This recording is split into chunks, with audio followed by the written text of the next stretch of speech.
ബഹുമാന്യനായ അമീർ, വേദിയിലും സദസ്സിലും ഇരിക്കുന്ന ഈ പ്രദേശത്ത് ഇസ്ലാമിക ഉണർവിന് നേതൃത്വം നൽകുന്ന പ്രിയപ്പെട്ട സഹോദരന്മാരെ, സഹോദരിമാരെ, അല്ലാഹു സുബ്ഹാനഹു വ തആല അനുഗ്രഹീതമായ റമളാനിനെ വരവേൽക്കാൻ നിൽക്കുന്ന സമയത്ത് പടച്ച റബ്ബിൻ്റെ ഈ ഭവനത്തിന് മുമ്പിൽ ആ റമളാനിൻ്റെ സജീവത കൂടി മുന്നിൽ കണ്ട് നമ്മുടെ ഈ ഒരുമിച്ച് കൂടൽ ഒരു പുണ്യകർമ്മമായി സ്വീകരിക്കുമാറാവട്ടെ.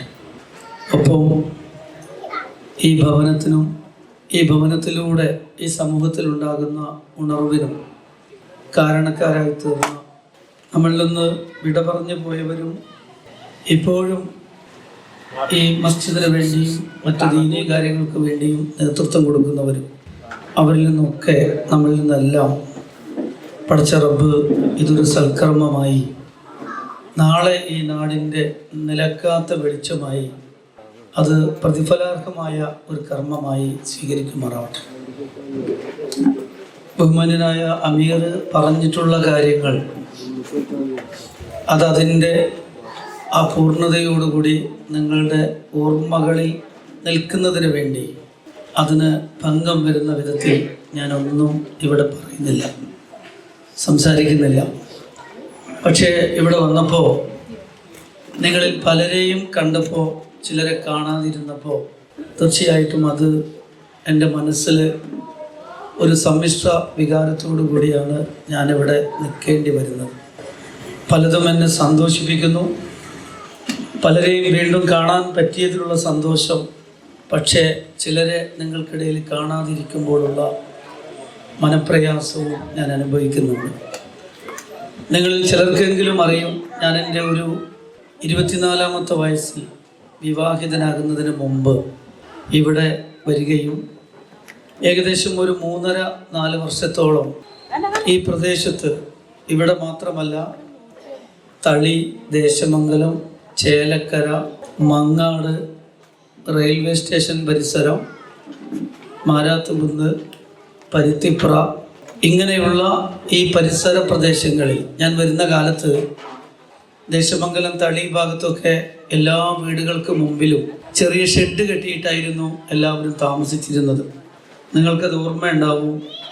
തലപ്പള്ളി താലൂക്കിൽ വലിയ ഒരു ഭൂമി കുലുക്കത്തിൻ്റെ അപകടകരമായ ഒരവസ്ഥ അന്ന് നിലനിന്നിരുന്നു. ഭൂമി കുലുക്കം ഉണ്ടായിരുന്നു. തളിയിലെ മഹല്ല് പള്ളിയുടെ മിഹ്റാബിൻ്റെ മുകളിൽ പിളർന്ന് മാറി നിന്നിരുന്നു. ആ ഒരു സമയത്താണ് ഞാൻ ഇവിടെ വരുന്നത്. ഈ പള്ളി ഒരു നമസ്കാര പള്ളിയാണ്. ഈ പള്ളിയിലായിരുന്നു പലപ്പോഴും ഞാൻ വന്ന് ഉറങ്ങിയിരുന്നു. ഇവിടെ കണ്ട പല ആളുകളും എന്നെ കൂടെ കൂട്ടിക്കൊണ്ടുപോയി ഭക്ഷണം തന്നിട്ടുണ്ട്. ഈ പരിസര വീടുകളിൽ നിന്ന് വെള്ളം കുടിക്കാത്ത വീടുകൾ ഉണ്ടാവില്ല എന്നാണ് ഞാൻ വിചാരിക്കുന്നത്. ഈ സന്ദർഭത്തിൽ 2-3-4 പേരുകൾ ഞാൻ ഓർമ്മിക്കാതിരിക്കുന്നത് അതൊരു കുറ്റമായിരിക്കും. അതിലൊന്ന് നേരത്തെ സൂചിപ്പിച്ച ബഹുമാന്യനായ സൈദുദ്ദീൻ മൗലവിയുടെ സഹോദരൻ അബ്ദുൽ ഖാദർ സാഹിബ്. സൈദുദ്ദീൻ മൗലവി ഞാൻ വരുമ്പോൾ ഇല്ല, അതിനു മുമ്പേ മരിച്ചു പോയിട്ടുണ്ട്. പക്ഷേ അദ്ദേഹത്തെക്കുറിച്ചുള്ള എല്ലാ വിവരങ്ങളും എനിക്കറിയാം. അബ്ദുൽ ഖാദർ സാഹിബ്, RP മൊയ്തുട്ടി സാഹിബ്, ഈ 2 പേരുമായിട്ടാണ് അന്ന് ഏറ്റവും അധികം ഇടപഴകി ഞാനിവിടെ എനിക്ക് ജീവിക്കേണ്ടതായിട്ട് വന്നത്. ആ 2 പേരുകൾ ഓർക്കുന്നതോടൊപ്പം ചെറുതുരുത്തിയിൽ അബ്ദുറഹ്മാൻ സാഹിബ് ഉണ്ടായിരുന്നു. അദ്ദേഹത്തെയും ഞാൻ ഓർക്കുന്നു. അടുത്ത കാലത്താണ് മരണപ്പെട്ടു പോയത്. പിന്നെ ഞാൻ ഓർക്കുന്ന ഒരു ഉമ്മ ഉണ്ട്, അത് മുട്ടിക്കൽ കാസിം ഖാൻ്റെ ഉമ്മയാണ്. അതൊരു ചരിത്രമാണ്, ഒരു അത്ഭുതമാണ്. തളിയിൽ നിന്നും ദേശമംഗലത്തു നിന്നൊക്കെ പാതിരാക്ക് എന്ന് പറയുന്നത് ശരിയല്ല, നല്ലൊരു 10 മണി 11 മണിക്കൊക്കെ ക്ലാസ് കഴിഞ്ഞ് എൻ്റെ RX 100-ൽ ഞാനിങ്ങനെ യാത്ര ചെയ്ത് വരുമ്പോൾ ആ മലയോര മേഖലയിൽ നിന്ന് കീപ്പോട്ട് ഇറങ്ങുന്നത് വരെ പരിസരത്തൊന്നൊരു വീടില്ല. അപ്പോൾ എന്നോട് പറയും, ആ രാത്രിയിൽ യാത്ര ചെയ്യുമ്പോൾ ഹമീദ് ശ്രദ്ധിക്കണം, അത് ഒരു നല്ല സ്ഥലമല്ല എന്ന് പറഞ്ഞത് ഞാൻ എന്നും ഓർക്കുന്നു. ഇന്ത്യയിൽ സംഘപരിവാർ ശക്തികൾക്ക് വളരെയധികം പേരോട്ടമുള്ള, അതായത് പ്രത്യക്ഷത്തിൽ കാണാത്തതും എന്നാൽ അകത്ത് വേരോട്ടമുള്ള ചില പ്രദേശങ്ങൾ ഉള്ള ഒരു താലൂക്കിനെ ഓർമ്മപ്പെടുത്തിയിട്ടായിരുന്നു എന്നോടത് പറഞ്ഞത് എന്നെനിക്കറിയാം. അവരും മരണപ്പെട്ടു പോയി. ഞാൻ അവരോടൊപ്പം ഞാൻ പരാമർശിച്ചിട്ടില്ലാത്ത ഈ നാടിൻ്റെ ദീനി ഉണർവുകൾക്ക് നേതൃത്വം കൊടുത്ത വിട പറഞ്ഞ എല്ലാവരെയും ഈ സമയത്ത് ഓർമ്മിക്കുന്നു. അവർക്ക് വേണ്ടി പ്രാർത്ഥിക്കുന്നു. അള്ളാഹു അവർക്ക് മഗ്ഫിറത്തും മർഹമത്തും നൽകി സ്വർഗം നൽകി സ്വീകരിക്കുകയും ആ നന്മയുടെ ഈ തുടർച്ച നാളെ പരലോകത്ത് അവർക്ക് മുതൽക്കൂട്ടായി നൽകുകയും ചെയ്യുമാറാവട്ടെ. കാസിം ഖാൻ്റെ ഉമ്മയുടേത് വലിയൊരു ഹിസ്റ്ററി ആയിരുന്നു എന്ന് ഞാൻ പറഞ്ഞു. അവർ മരിച്ചപ്പോൾ ഞാൻ പ്രബോധനത്തിൽ അവരെക്കുറിച്ചൊരു അനുസ്മരണം എഴുതിയപ്പോൾ കേരളത്തിലെ ഇന്നത്തെ ഒരു മുതിർന്ന മാധ്യമ പ്രവർത്തകൻ അന്ന് എന്നെ വിളിച്ചിട്ട് ചോദിച്ചു, ഒരു ഉമ്മ, അത് ഞാൻ തന്നെ 30 കൊല്ലം മുമ്പാണ്, ആ ഉമ്മാൻ്റെ ആ വിപ്ലവകരമായ അനുഭവങ്ങൾ അതിനും ഒരു 20 വർഷം മുമ്പായിരിക്കും. ആ ഒരു കാലഘട്ടത്തിൽ അത്ര വിപ്ലവകരമായ ഒരു പ്രവർത്തനത്തിന് ഒരു ഉമ്മാക്ക് നേതൃത്വം കൊടുക്കാൻ കഴിയുമോ എന്ന് ചോദിച്ചപ്പോൾ അദ്ദേഹത്തോട് ഞാൻ പറഞ്ഞു, ഞാൻ എഴുതിയത് മതിയായിട്ടില്ല എന്നാണ് എന്നോട് തൃശ്ശൂരിൽ ചെന്നപ്പോൾ റഹീം സാഹിബ് പറഞ്ഞത് എന്ന് ഞാൻ പറഞ്ഞു. മാത്രമല്ല, എൻ്റെ ഓർമ്മ ശരിയാണെങ്കിൽ പ്രബോധനത്തിൽ ആദ്യമായിട്ടാണ് ഒരു സ്ത്രീയുടെ, ഒരു വനിതയുടെ, ഒരു ഉമ്മാൻ്റെ അനുസ്മരണം വരുന്നത് എന്ന് അന്ന് എന്നെ ഓർമ്മപ്പെടുത്തിയതും ഞാൻ ഓർക്കുകയാണ്. ഞാൻ അതിൻ്റെ വിശദാംശങ്ങളിലേക്ക് പോവല്ല. അതൊക്കെ ഓർമ്മിക്കണം എന്ന് തോന്നിയതല്ല, പറയണമെന്ന് തോന്നിയതല്ല. പക്ഷേ നിങ്ങളെയൊക്കെ കണ്ടപ്പോൾ അങ്ങനെ പറയാതിരിക്കുന്നത് ശരിയല്ല എന്നെൻ്റെ മനസ്സ് പറഞ്ഞതുകൊണ്ട് പറഞ്ഞതാണ്. പടച്ച റബ്ബ് അതൊക്കെ നന്മയായി പുണ്യകർമ്മമായി സ്വീകരിക്കുമാറാവട്ടെ. തീർച്ചയായും അമീർ അവർ പറഞ്ഞ കാര്യങ്ങൾ നിങ്ങളുടെ ഓർമ്മയിൽ ഉണ്ടാവണം എന്ന ബോധ്യമുള്ളത് കൊണ്ട് അതിന് ഭംഗം വരുന്നൊന്നും ഞാൻ പറയുന്നില്ല. പക്ഷേ ഒരു കാര്യം ഞാൻ ഓർമ്മപ്പെടുത്തുകയാണ്. നമസ്കാരം ഇസ്ലാമിക സംസ്കാരത്തിൻ്റെ ഒരു അടിസ്ഥാനമാണ് എന്ന് നമ്മൾ അറിയുന്നു. ഇസ്ലാമിക സംസ്കാരത്തിൻ്റെ അടിസ്ഥാനമായ നമസ്കാരത്തിൻ്റെ കേന്ദ്രമാണ് മസ്ജിദ് എങ്കിൽ തീർച്ചയായിട്ടും മസ്ജിദ് ഇസ്ലാം സംസ്കൃതിയുടെ ഒരു പ്രസരണ കേന്ദ്രമായി മാറണം എന്നുള്ളതാണ്. ഒരു പ്രസരണ കേന്ദ്രമായി മാറുക എന്നുള്ളത് അനിവാര്യമായ ഒരു കാലത്താണ് നമ്മൾ ഇന്ന് ജീവിച്ചുകൊണ്ടിരിക്കുന്നത്.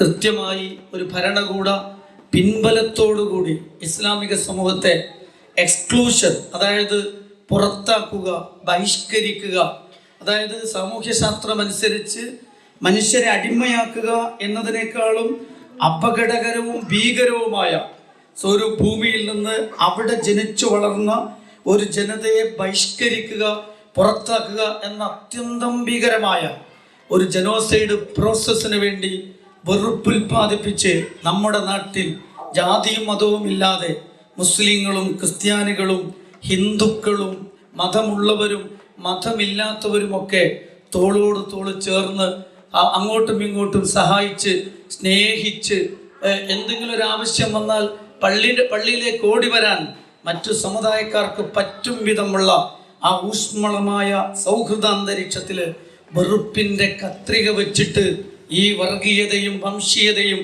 വെറുപ്പ് രാഷ്ട്രീയവും നിരന്തരമായി പറയാണ്. മുസ്ലിം കുഴപ്പക്കാരനാണ്, മുസ്ലിം ചെകുത്താനാണ്, മുസ്ലിം ഭീകരനാണ്, സൂക്ഷിച്ചോ എന്ന് പറഞ്ഞ് ഉപബോധ മനസ്സുകളിൽ നമ്മളോടൊപ്പം ഒരു ബെഞ്ചിലിരുന്ന് ഒരുമിച്ചിരുന്ന് ഭക്ഷണം കഴിച്ച് ഒരുമിച്ചിരുന്ന് ഉറങ്ങി ഒന്നിച്ച് യാത്ര ചെയ്ത് തോളിൽ കൈയിട്ട് നടന്നവൻ്റെ, നമ്മുടെ സഹോദരൻ്റെ, സുഹൃത്തിൻ്റെ ഉപബോധ മനസ്സിൽ വരെ വെറുപ്പ് നിക്ഷേപിക്കുന്ന അത്യന്തം അപകടകരമായ കൾച്ചറൽ ഫാഷിസത്തെ തിരുത്താൻ നമ്മുടെ കയ്യിലുള്ളത് ഇസ്ലാമിൻ്റെ നന്മകളായിരിക്കണം. ഇസ്ലാമിൻ്റെ നന്മകളായിരിക്കണം. അത് ഇസ്ലാം സംസ്കൃതി. നിങ്ങൾ ആലോചിച്ച് നോക്ക്, എത്ര മനോഹരമാണത്. അവരുടെ കയ്യിലുള്ളത് എന്താ ഉള്ളത്? അവരുടെ കയ്യിൽ നിഷ്കളങ്കരായ കുട്ടികളെ തല്ലിക്കൊല്ലുക, പെൺകുട്ടികളെ ബലാത്സംഗം ചെയ്ത് ചുട്ടുകൊല്ലുക, പെൺകുട്ടികളുടെ തട്ടം വലിച്ചു കീറുക, ഇങ്ങനെ തുടങ്ങിയിട്ട് സമൂഹത്തിൻ്റെ ഇടയിൽ വെറുപ്പും വിദ്വേഷവും വംശീയതയും ബലാത്സംഗവും കൊലപാതകവും ഒക്കെ വംശഹത്യയും ഒക്കെ ഒരു സംസ്കാരമായി കൊണ്ടു നടക്കുക. അങ്ങനെ കൊണ്ടു നടക്കുന്ന അത്രക്കും വൃത്തികെട്ട ഒരു സംസ്കാരത്തെയാണ് യഥാർത്ഥത്തിൽ വർഗീയത, വംശീയവാദികൾ, ഫാസിസ്റ്റുകൾ പ്രതിനിധീകരിക്കുന്നത്. അവരുടെ ഇടയിലേക്ക് നമ്മൾ പോകേണ്ടത് ഇസ്ലാം സംസ്കൃതിയുമായിട്ടാണ്. എന്താണ് ഇസ്ലാമിന്റെ സംസ്കൃതി? ദാഹിക്കുന്നവന്റെ മുമ്പിൽ വെള്ളമാണ് ഇസ്ലാം, വിശക്കുന്നവന്റെ മുമ്പിൽ ഭക്ഷണമാണ് ഇസ്ലാം, രോഗിയുടെ മുമ്പിൽ ശമനമാണ് ഇസ്ലാം. അതുകൊണ്ടല്ലേ അള്ളാഹ് പറഞ്ഞത്, നീ അവിടെ രോഗിയെ സന്ദർശിച്ചില്ല, സന്ദർശിക്കാൻ നീ എന്നെ സന്ദർശിച്ചില്ല ഞാൻ രോഗിയായപ്പോ, പടച്ചോനെ എനിക്ക് രോഗം വരുമോ?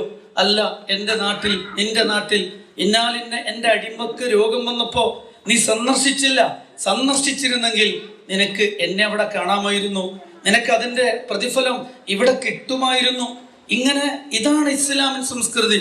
നിങ്ങൾ ആലോചിച്ചു നോക്ക്, വീടിൽ നിന്ന് മുറ്റത്തേക്ക് ഇറങ്ങുമ്പോൾ ഒരു ചെടി വെള്ളം കിട്ടാതെ ഇങ്ങനെ ഉണങ്ങിക്കൊണ്ടിരിക്കുക. നമ്മുടെ വിശ്വാസം നമ്മളോട് പറയില്ലേ, ആ ചെടിക്ക് ദാഹിക്കുന്നുണ്ട് കേട്ടോ, അതിനിത്തിരി വെള്ളം ഒഴിച്ചു കൊടുത്തിട്ടില്ലെങ്കിൽ അള്ളാഹുവിൻ്റെ മുമ്പിൽ ഉത്തരം പറയേണ്ടി വരും. ആ ചെടി നനച്ചു കൊടുത്തിട്ടേ നമ്മൾ അവിടുന്ന് പുറത്തേക്ക് പോവുള്ളൂ. കാരണം എന്താ? നമുക്കറിയാം ആ ദാഹിക്കുന്ന ചെടിക്ക് ദാഹജലം ഉറ്റിച്ചു കൊടുക്കലാണ് ഇസ്ലാം. നമുക്കറിയാം ഒരു നായക്ക് കിണറ്റിലിറങ്ങി വെള്ളം കോരി